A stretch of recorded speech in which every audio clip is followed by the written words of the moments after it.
could be us. So back to what I was saying. Could be us.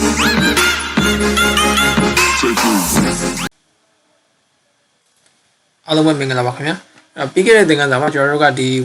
what development and the video, what developments are Bali, what development and the video, Bali Lulu Yale, HTML CSS code is very handy to Yales or go job to packet. I did another is HTML CSS thing that you starting view later dome. HTML CSS to starting with the levels of your balloonless or IDE do. IDE is a good joy, the Java programming lessons to go the lab to the arrow. IDE ဆိုတာဘာလဲသိလိမ့်မယ်နော်ဒီနေ့မှာကျွန်တော်တခုပြောချင်တာက programming လေ့လာခြင်းလဲဆိုရင်ကျွန်တော်ရဲ့ YouTube channel မှာရှိတဲ့Java basic ကိုတွားပြီးလေ့လာကြည့်ပါအဲ့ဒီမှာရှိတဲ့ lesson တွေအကုန်လုံးသိချာချာရတယ်ဆိုရင် programming နဲ့ပတ်သက်ပြီးတော့အခြေခံသဘောတရားကောင်းကောင်းရမယ်ဆိုတာသိကြတယ်အဲဒါကြောင့်မလို့ programming နဲ့ပတ်သက်ပြီးလေ့လာကြည့်ခြင်းလဲဆိုရင် YouTube မှာတွားပြီးတော့ကြည့်ဖို့အတွက်တိုက်တွန်းနေတယ်နော်အခုဒီသင်ခန်းစာမှာလည်းကျွန်တော်ဘာဆက်ပြောမလဲဆိုတော့ IDE တွေအကြောင်းဆက်ပြောပြအောင်မယ်နော်IDE ဆိုတာပါလေ IDE ဆိုတာကျွန်တော်ပါလဲဆိုတော့ integrated development environment လို့ခေါ်တယ် IDE ကဘာလို့ဖို့အတွက်သုံးတာလဲဆိုတော့ကျွန်တော်တို့အခုရေးမယ် HTML တို့ CSS တို့ JavaScript တို့နော်လွယ်လွယ်ကူကူနဲ့ရေးလို့ရအောင်အဆင်ပြေပြေနဲ့ရေးလို့ရအောင်နော်အသုံးပြုရလွယ်ကူအောင်တို့ကျွန်တော်တို့ကိုလုပ်ပေးထားတဲ့အရာကိုဘာလို့ခေါ်လဲဆိုရင် IDE လို့ခေါ်တယ်နော်အရှိကောက်ကတော့ပါလဲဆိုတော့ integrated development environment လို့ခေါ်တယ်နော် integrated LOPMBND development ENVIRON environment ခေါ်ရနော်အဲ့တော့ကျွန်တော်ဒီ IDE တွေကိုအသုံးပြီးတော့ IDE နော်ဒီ IDE ကိုအသုံးပြီးကျွန်တော်ဘာလုပ်မလဲဆိုတော့ကျွန်တော်ဒီခုနက HTML CSS တို့ JavaScript တို့ကျွန်တော်လေ့လာသွားမယ်နော်လေ့လာသွားမယ်ဆိုတော့ကျွန်တော်တို့ကဒီမှာ IDE နဲ့ကျွန်တော် text editor ဆိုပြီးနှစ်မျိုးရှိတယ်နော် text editor TXT text EDIကျွန်တော်အခုဒီမှာဒါကျွန်တော်သုံးနေတဲ့ဒီ notepad ကြီးဆိုတာလည်းပြောရင်ဒါ text editor ပဲเนาะဒါဒီ notepad ဆိုတာကလည်း text editor ပဲtext editor အမျိုးအစားပဲเนาะကျွန်တော်ဒီမှာ text editor တွေကဘာတခြားပါအမျိုးအစားပါရှိတယ်ဆိုတော့ကျွန်တော်ကြည့်လိုက်အောင်TXT text EDI TO เนาะ text editor အဲ့ဒီမှာ text editor free app for text editing files เนาะtext editor the best for text editors for Windows and Mac and liveချက်ကြည့်လိုက်အောင်နော်ကျွန်တော်ဒီမှာပြထား attempt လို့ the best for free text editor ဘာလဲဆိုရင် notepad++ တဲ့နော် notepad++ ရှိမယ်နောက်ကဘာရှိမလဲဆိုတော့ bracket ရှိမယ် bracket ကတော့အသုံးတော့မနည်းနေပါဘူးcontrol edit Visual Studio Code တဲ့နော် Visual Studio Code ကျွန်တော်အခုဒီမှာအခုကျွန်တော်တို့ဒီသင်ခန်းစာတွေမှာကျွန်တော်အသုံးပြုသွားမယ်editor တော့ဗာလဲဆိုတော့ editor မဟုတ်ဘူးပေါ့နော်ဒါကိုကျွန်တော်IDE လို့လည်းခေါ်လို့ရတယ်လို့ text editor လို့လည်းခေါ်လို့ရတယ်နော်အဲကျွန်တော်ဒီ Visual Studio Code ဆိုတဲ့ကောင်ကိုကျွန်တော်အသုံးပြုသွားမယ်နော်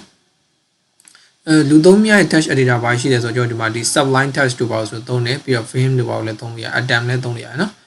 အဲ့တော့ကျွန်တော် text editor လေးတစ်ချက်တော့ထပ်ပြီးတော့ကြည့်အောင် best text editor in 2022ဘာရှိမလဲဆိုတော့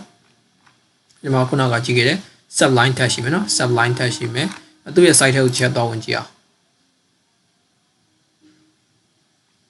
ဒီမှာ subline tag ရဲ့ဒါ subline tag ရဲ့ logo တွေကဒီလိုပုံစံမျိုးအဝိုင်းအောင်လေးတွေ့လိမ့်မယ်နော်ဒီမှာ subline tag ကိုတော့ကျွန်တော်ဘာလို့သုံးလို့ရလဲဆိုတော့ကျွန်တော်subline tag ကိုလည်းကျွန်တော်ခုနက Visual Studio Code နီးနီးအသုံးချလို့ရပါဘောနော်အသုံးချလို့ရတယ်ကျွန်တော်ဒီမှာဟိုလုပ်ငန်းခွင်မှာအသုံးများတာကျွန်တော်ဒီမြန်မာ developer နဲ့ရင်းနှီးတာတော့ကျွန်တော်ခုနကကျွန်တော်ပြခဲ့တဲ့အဲ့ Visual Studio Code ကတော့အရင်နှီးဆုံးပဲပေါ့နော်ကျွန်တော်ဒီမှာနောက်ဒါဆိုနောက်ဆက်ပြီးသွားကြနောက်တစ်ခုကဘာလဲဆိုတော့ atom နော် atom ဆိုတော့နောက်တစ်ခုကတတိယတစ်ခုကဘာလဲဆိုတော့ Visual Studio Code ပါတယ်နော်ဒီတစ်ခုကကျွန်တော်ဒီမှာမြန်မာပြည်မှာတော့အရင်အသုံးများတယ်နော်ဒီ Visual Studio Code ကနောက်တစ်ပါရှိအောင်လဲဆိုတော့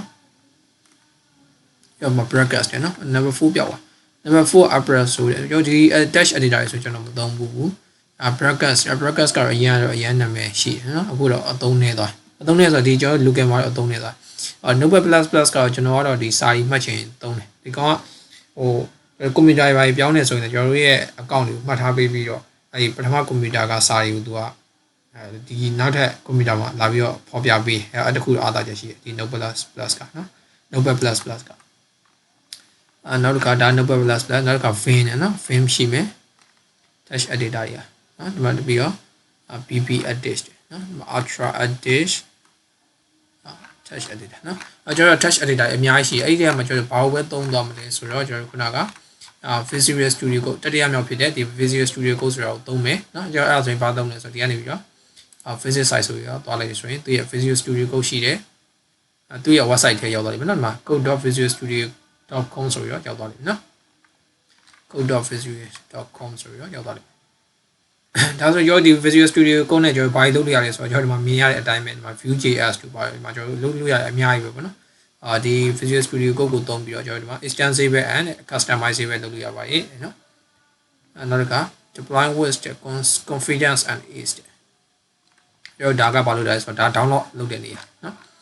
download လုပ်တဲ့နေရာဒါကဒီမှာ download for window runs and debug ပြီးတော့ IntelliSense okay get commands and building နော် extensible ကျွန်တော်ဒီမှာဒါကဒါသူသုံးလို့ရတဲ့ဒါ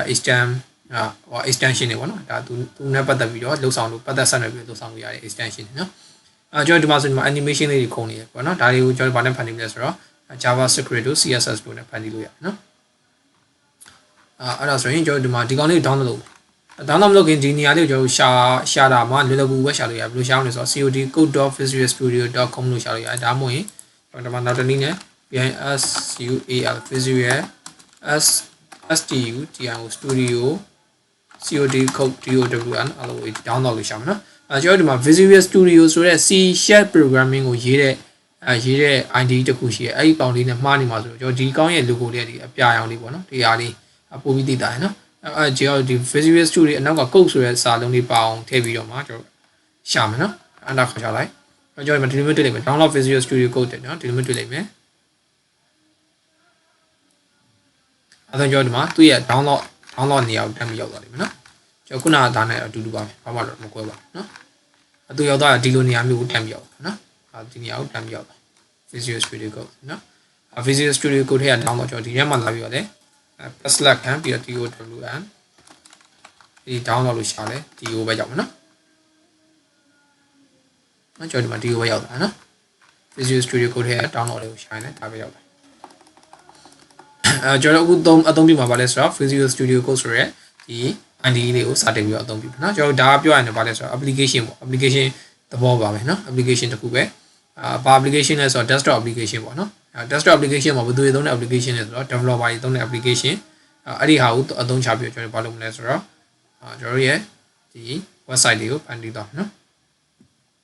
အဲ့ဆိုကျွန်တော်ဒီမှာဒါလေးကို download လုပ်မယ်နော်ဒီဟာလေးကိုဒီမှာကျွန်တော်ဒီမှာ Windows ဆိုရင် Windows သမားဆိုရင် Windows ကိုနှိပ်ကျွန်တော်ဒီမှာ Ubuntu တို့ Debian သမားတို့ဆိုရင်ဒီဟာလေးကိုရွေးပြီးတော့ install လုပ်မယ်နော် Ubuntu သမားတွေကကျွန်တော်နောက်ထပ် install လုပ်တဲ့နည်းတွေရှိတယ်အဲ့ဒါဘယ်လိုလုပ်မလဲဆိုတော့ကျွန်တော် Ubuntu တွေကကျွန်တော်တို့Ubuntu ရဲ့မှာsoftware ဆိုတဲ့နေရာမှာကျွန်တော်ဒီ Visual Studio Code ရှိတယ်အဲ့ဒါလေးကို download လုပ်မယ်နော်လွယ်လွယ်ကူကူပဲသူထဲမှာပါပြီးသားဆိုတော့တပိရှာစရာမလိုဒါမှမဟုတ်နောက်တစ်နည်းရှာလို့ရတယ် Visual Studio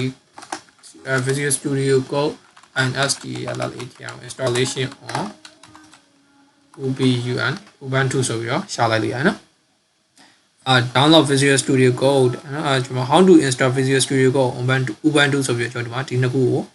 ဝင်ကြည့်ပြီးတော့နော်ကျွန်တော်ဒါလေးလုပ်လိုက်ရင်Visual Studio Code ကိုစတင်ပြီးတော့သုံးလို့ရပြီနော်ကျွန်တော်ဒီဟာလေးကိုကျွန်တော်ဒီမှာ download လုပ်မယ်နော်download လုပ်မှာကျွန်တော်ကဒီမှာ set ထဲမှာရှိပြီးသားဖြစ်တဲ့အတွက်set ထဲမှာမရှိသေးဘူးကျွန်တော် download လုပ်ထားတယ်နော်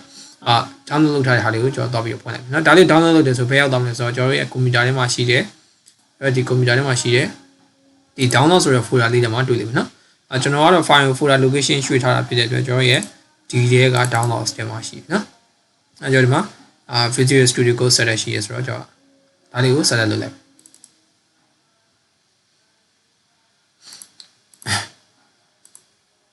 ဒီမှာကျွန်တော်က programming language တွေကိုတော့ကျွန်တော်ထည့်ပြီးတော့မပြောတော့သွားတော့ဘူးဘာဖြစ်လို့လဲဆိုတော့ကျွန်တော်Java programming language တွေအကြောင်းကိုကျွန်တော် YouTube မှာသင်ထားပြီးသားဖြစ်တဲ့အတွက်အဲ့ဒီမှာတစ်ချက်သွားပြီးတော့ကြည့်လိုက်တာနဲ့ရမယ်နော် create a desktop icon လေးရွေးပေးမယ်နောက်တစ်ခါတော့ပါလဲဆို add open with code เนาะ open with code ဆိုရဟာလေး open with code action to window explorer find context menu open with code ကျွန်တော်ဒီကောင်လေးရွေးပေးလိုက်ပြတာပို့ပြီးအဆင်ပြေတယ်မယ်เนาะရွေးပေးလိုက်ပါ next နေမယ်ပြီးတော့ install လုပ်မယ်เนาะသူ install လုပ်တာခဏလေးဒီ ID အရင်လည်းပေါ့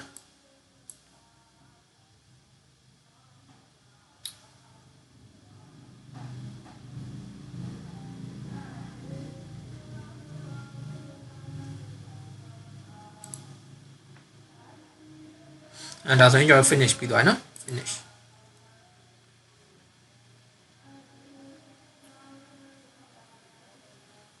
ဒါဆိုရင်ကျွန်တော်ဒီမှာဒီလိုမျိုးလေးတွေ့ပြီဆိုရင်ကျွန်တော်ဘာဖြစ်မလဲဆိုတော့ Visual Studio Code ကိုစတင်ပြီးတော့အသုံးပြုလို့ရပြီเนาะ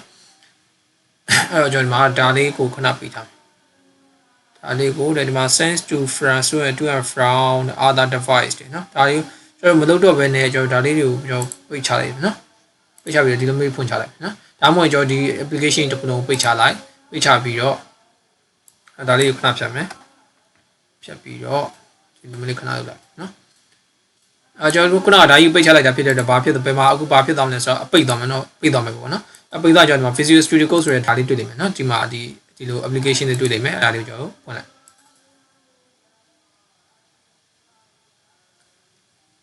်ကျွန်တော်ဒီမှာ theme တွေရှိနော် theme တွေကျမှကျွန်တော်ဒီအလေကောင်က dot theme လေးပဲသုံးလိုက်မယ်dot theme လေးပဲသုံးလိုက်ပြီးတော့ကျွန်တော်ဘာလုပ်မလဲဆိုတော့ mark stem နေလိုက်မယ်ရပြီနော်ဒါပါပဲအဲ့တော့ကျွန်တော် folder လေးစောက်ပြီးတော့ကျွန်တော်လုပ်လို့ရပြီနော်အဲ့ကျွန်တော်ဒီမှာ HTML လေးတစ်ခုလောက်ကိုကျွန်တော်စတင်ပြီးတော့HTML file လေးတစ်ခုကျွန်တော်စတင်ပြီးတော့ run ကြည့်မယ်နော်run ကြည့်ရဆိုတဲ့နေရာမှာကျွန်တော်ခုနကဒီ IDE ရဲ့အကူအညီမပါဘဲနဲ့ကျွန်တော်စတင်ပြီးတော့ run ကြည့်မယ်နော်အဲ့တော့ HTML file define ကိုကျွန်တော်စပြီးတော့ run ကြည့်မယ် HTML ကဘာလဲဆိုတော့ HTML အရှိကောက်က HTML ရဲ့အရှိကောက်က hyp hyper txt dash mark up markup language เนาะ markup language hyper dash markup language quoi เนาะ HTML ရဲ့အရှိကောက်ကကျွန်တော်အခုဒီသင်ခန်းစာတွေမှာကျွန်တော်ဒီ HTML ရဲ့အကြောင်းတွေပဲတည်တံ့ပြောသွားမယ်နောက်တော့မှကျွန်တော် CSS ရဲ့အကြောင်းပြောမယ်เนาะ CSS ကိုတည်တံ့နောက်ထပ်နောက်သင်ခန်းစာအခန်းအခွဲတစ်ခုနဲ့စပ်ပြီးပြောမယ်เนาะ HTML သင်ခန်းစာကိုကျွန်တော် part 1လို့ကျွန်တော်သတ်မှတ်လိုက်เนาะ part 1 HTML သင်ခန်းစာသတ်မှတ်လိုက်ပြီနောက်က CSS နဲ့ CSS ကို part 2လို့သတ်မှတ်မယ် part 2လို့သတ်မှတ်မယ်ပြီးတော့အဲ့ဒီ HTML CSS နှစ်ခုပြီးသွားပြီဆိုတော့မှကျွန်တော်အဲ့နှစ်ခုပေါင်းပြီးတော့ကျွန်တော် advanced သင်ခန်းစာ ADVN CED advanced သင်ခန်းစာလုပ်လိုက်မယ်เนาะအခုတော့ကျွန်တော်ဘာလုပ်မလဲဆိုတော့ HTML သင်ခန်းစာတွေကို စတင်ပြီးတော့ run ကြည့်မယ်အဲ့တော့ကျွန်တော်ဒီ HTML ဒီ file တွေကိုစပြီးတော့ run မယ်ဆိုရင်ကျွန်တော်ဘာတွေတည်ထားမလဲဆိုတော့ extension လေးတွေကိုတည်ထားအောင်เนาะ EHTEN SION extension ပေါ့နော် SION extension လေးတွေကိုတည်ထားအောင်เนาะ extension ဆိုတာဘာလဲ extension ဆိုတာတခြားတော့မဟုတ်ဘူးကျွန်တော်သိပြီးသားဘာလဲဆိုတော့ကျွန်တော်MP4 လို့เนาะကျွန်တော်ဒီမှာ MP3 လို့ကျွန်တော်တချင်း file နေဆိုရင် MP4 เนาะတချင်း file နေဆိုရင် MP4 ကျွန်တော်video file နေဆို MP4 တချင်း file နေဆိုရင် MP3 ပေါ့เนาะဒါတွေကိုပြောရဘာလဲဆိုတော့အဲ့ဒီက extension เนาะအဲ့ကျွန်တော်ဒီမှာမြင်သာထင်သာရှိအောင်ဆိုကျွန်တော်ချက်သွားကြည့်အောင်ကျွန်တော်ဒီမှာ folder ထဲဝင်ကြည့်လိုက် folder ထဲဝင်ကြည့်လိုက်ဒီမှာဆိုကျွန်တော်ဒီမှာဘာတွေ့လဲဆိုတော့ဒီမှာဆို .exe file တွေ့လိုက်เนาะဒီ exe file ဆိုတာဘာလဲဆိုတော့ execute လုပ်လို့ရတယ်ကျွန်တော်ဘာလဲfile ပေါ့နော် file extension ပေါ့ execute လုပ်လို့ရတဲ့extension လို့ပြောလို့ရတယ်ပေါ့နော် application တွေရဲ့ extension เนาะကျွန်တော် application တွေကို execute လုပ်လို့ရအောင်ဆိုအနောက်မှာပေးထားတဲ့ extension name တွေက .exe နဲ့ဆုံးတယ်เนาะကျွန်တော်ဒီမှာ music ထဲမှာကျွန်တော်ဘာမှမရှိဘူးအဲ့တော့ဒီမှာ video တွေကိုတစ်ချက်တော့ရ video ထဲမှာဆိုကျွန်တော်ဒီမှာပါရှိတယ်ဆိုမှာ .mp4 ရှိရဲဒီမှာ .mkv file ရှိတယ်เนาะကျွန်တော်ခုလောက်ဆိုဒီမှာဒါ recording သွင်းနေတဲ့ video အဲအကြောင်းလို့သူကပေါ်မလာသေးဘူးเนาะပေါ်လာသေးဆိုတော့ဘာနဲ့ပေါ်နေလဲဆိုတော့ .mkv file နဲ့ပေါ်နေเนาะဒါတွေကဘာလဲဆိုတော့ကျွန်တော်ဒီအနောက်ကဒီ dot ဆိုတဲ့စကားလုံးလေးနဲ့ဆက်တယ်အဲ့ဒီအနောက်မှာရှိတဲ့စာသားလေးကိုဘာလို့ခေါ်လဲဆိုရင် extension လို့ခေါ်တယ်เนาะ extension ဆိုတာကသူ့ရဲ့လုံဆောင်နိုင်မှုကိုသတ်မှတ်ထားတဲ့အရာလေးတွေကိုဘာလို့ခေါ်လဲဆိုတော့ extension လို့ခေါ်တယ်เนาะ extension လေးကျွန်တော်ကဒီ HTML file တွေမှာလည်းဘာရှိလဲဆိုတော့ extension ရှိတယ်เนาะဘာလဲဆိုတော့သူကကျတော့အနောက်က .html ဆိုတဲ့ extension ရှိတယ်ဒါမှမဟုတ် .html လို့ရေးလိုက်ရတယ်เนาะကျွန်တော် HTML file လေးတွေကိုရေးမယ်ဖန်တီးရမှာဆိုဘာနာမည်သိမ်းလဲဆိုရင်အနောက်က .html နဲ့သိမ်းမယ်เนาะသိမ်းဖို့လိုကျွန်တော်ဒီမှာစာသား file လေးတွေကိုသိမ်းကျင်ဆိုဥပမာကျွန်တော်ဒီ file ကိုကျွန်တော်သိမ်းကျင်တယ်ဒီခုဒီကျွန်တော်ရေးထားတဲ့ဒီ file ကိုသိမ်းကျင်တယ်ဆိုရင်ဘာနဲ့သိမ်းလဲဆိုတော့ file ဆိုပြီးတော့ save as ဆိုပြီးတော့ကျွန်တော်သိမ်းနိုင်မယ်ဘယ်လိုသိမ်းလဲ ကျွန်တော်ဘယ်ထဲမှာသိမ်းလဲဆိုတော့ဒီထဲမှာတော့သိမ်းမယ်နော်ဒီထဲမှာသိမ်းမယ်ဒီထဲမှာကျွန်တော် folder မရှိဘူးဆိုတော့ folder တစ်ခုစောက်လိုက်မယ် a new folder ဘာလဲဆိုတော့ what design lesson web EESIT what design lesson လေပေါ့နော် EES ဆိုတာ lesson အဲ့မှာ under ခေါက်ချလိုက်မယ် open လုပ်မယ်ပြီးအဲ့ထဲမှာပါသွားလို့လဲဆိုတော့ကျွန်တော်ကဒါပေါ့ဥပမာ note ပေါ့နော် note.txt ဆိုရင်ဘာဖြစ်မလဲဒါကစာသား file ဖြစ်သွားပြီနော်ကျွန်တော်ခုနကစေ့လိုက်တာဒီမှာ note.txt ဆိုပြီးတော့တက်စာသား file ဖြစ်သွားပြီကျွန်တော်ဒီကောင်ကို text စာသား file မဖြစ်ချင်ဘူးကျွန်တော်ခုနကဘာလုပ်ချင်လဲဆိုတော့ HTML file ဖြစ်ချင်တယ်နော် HTML file ဖြစ်ချင်ဆိုဘာလုပ်မလဲဆိုတော့ကျွန်တော်ဒီကောင်လေးကို HTML တခုလောက်ရေးလိုက်မယ်နော်ဘယ်လိုရေးမလဲဆိုတော့ h1 ဆိုတဲ့ test တလုံးရေးမယ်ဥပမာဒီမှာဒီလိုမျိုးတခုရေးမယ်နော်ပြီးတော့ h1 ဆိုပြီးတော့ပြန်ပေးလိုက်နော်အဲ့ဒီကောင်ကြီးကိုဘာလုပ်မလဲဆိုတော့ကျွန်တော်စေ့လိုက်မယ် file save as ဆိုပြီးတော့ခုနကကျွန်တော် txt နဲ့စေ့ထားတဲ့ဟာကြီးကိုကျွန်တော်ပြောင်းပြီးတော့ဘယ်လိုလုပ်မလဲဆိုတော့ပြောင်းပြီးစေ့မယ်နော်ကျွန်တော်ဒီမှာ note.txt လို့မစေ့တော့ဘဲနဲ့ note.html လို့စေ့လိုက်မယ်နော် html လို့စေ့လိုက်မယ်ပြီးတော့ save လိုက်မယ်နော်ဒါကြီးကဘာဖြစ်သွားလဲဆိုတော့ html file ဖြစ်သွားနော်html file ဖြစ်သွားပြီဆိုရင်သူ့ရဲ့ထူးခြားချက်ကဘာဖြစ်သွားပြီလဲဆိုရင်ကျွန်တော်ဒီမှာတစ်ချက်ပြန်သွားကြည့်မယ်ဒီတော့လားကျွန်တော်ခုနကကျွန်တော်သိမ်းထားခဲ့တဲ့ဒီထဲမှာရှိတဲ့ web design lesson ထဲမှာဝင်ပြီးတော့ကျွန်တော်ဒီမှာနော်ခုနကကျွန်တော်ဒီမှာ .txt နဲ့စေထားရဘာဖြစ်လဲဆိုတော့ကျွန်တော်ဒီမှာ text စာသား file လိုမျိုးပုံစံကြီးပြတယ်နော် text စာသားပုံစံကြီးပြတယ်ကျွန်တော်ဒီမှာ .html နဲ့စေတယ်ဒီမှာအနောက်မှာကျွန်တော်သူက Chrome ပုံစံကြီးနဲ့ပြတယ်ဘာလဲဆိုတော့ Chrome browser မှာသွားပြီးတော့ဒီ HTML file ကိုသွားပြီး run မှာနော်ကျွန်တော်အဲ့ file ကို run ကြည့်အောင်နော် run နေဆိုတာဘာလို့လဲဆိုတော့ဒီဟာကိုအလုပ်လုပ်အောင်လို့နော်ကျွန်တော် browser မှာ user မြင်တွေ့ရတဲ့နေရာဘယ်နေရာမှာလဲဘယ်နေရာမှာပဲမြင်ရမှာလဲဆိုတော့ user ကကျွန်တော်ဒီ browser မှာပဲမြင်ရမှာနော် user ကျွန်တော်တို့ရဲ့ data တွေကိုဘယ်မှာမြင်ရမှာလဲဆိုတော့ browser မှာပဲမြင်ရမှာအဲ့ဒီ browser မှာသွားပြီးပြနော်ပြမယ်ဆိုတော့စမ်းကြည့်အောင်စမ်းကြည့်အောင်ဆိုတော့ကျွန်တော်ရွေးမယ်ရွေးပြီးတော့ right click ထောက်မယ် right click ထောက်ပြီးတော့ကျွန်တော်ဒီမှာ open ဆိုပြီးတော့နှိပ်ကြည့်လိုက်မယ်နော် open နှိပ်လိုက်အဲ့ဒီမှာ Chrome မှာဖွင့်မယ်နော်ကျွန်တော်ဒီမှာဖွင့်လိုက်ရဆိုတော့ Microsoft Edge တို့ Firefox တို့ဘာမှလည်းဖွင့်လို့ရတယ်နော်အများကြီးပဲကျွန်တော်ဖွင့်လို့ရနေတယ်အများကြီးပဲကျွန်တော်ဒီမှာဖွင့်ကြည့်လိုက်မယ် okay နှိပ်မယ်နော်ကျွန်တော်ဒီမှာဗာလဲသူရလင်းဆိုတဲ့နာမည်အကြီးတွေ့နော်ဘာရေးထားလဲဆိုဒါကပါလဲဆိုတော့ HTML file နော်ကျွန်တော်အဲ့ဒါလေးကိုကျွန်တော်ဒီမှာ view page source နဲ့ကြည့်အောင်နော်ဒီမှာ HTML နော် HTML ဒီမှာ h1 ဖွင့်ထားတယ် h1 ပိတ်ထားတယ်ဒီမှာသူရလင်းဆိုရရေးထားတယ်နော်inspect ထောက်ကြည့်အောင် inspect ထောက်ကြည့်ရဆိုရင်ကျွန်တော်ဒီမှာ h1 ထဲမှာဘာရေးထားလဲဆိုရင်သူရလေးလို့ရေးထားတယ်နော် header ရှိတယ် body ရှိတယ် body ထဲမှာ HTML ဖွင့်ပေးထဲမှာဒါတွေရှိတယ်နော်တကယ်တမ်း HTML file တစ်ခုကိုကျွန်တော်ဒီစောက်တယ်ဆိုရင်ကျွန်တော်ဒီမှာအပေါ် HTML တို့ HTML အဖွင့်တွေကို HTML အပိတ်တို့ရှိတယ်နော်ဒါတွေရှိတယ်အခုကကျွန်တော်ကဒီ beginner တွေနားလည်အောင်လို့ကျွန်တော်ဒီဟာလေး h1 အဖွင့် h1 အပိတ်လေးတခုကိုစာပြီးလုပ်ပြတယ်နော်နောက်သင်ခန်းစာတွေမှာကျွန်တော်ဒီဒါလေးတွေရဲ့တစ်ခုချင်းစီအသေးစိတ်ကိုဆက်ပြီးတော့ပြပြပေးတော့အားလုံးပဲကျေးဇူးတင်ပါတယ်ခင်ဗျာနောက်သင်ခန်းစာကြောင့်ပြန်ပြီးတွေ့မယ်နော်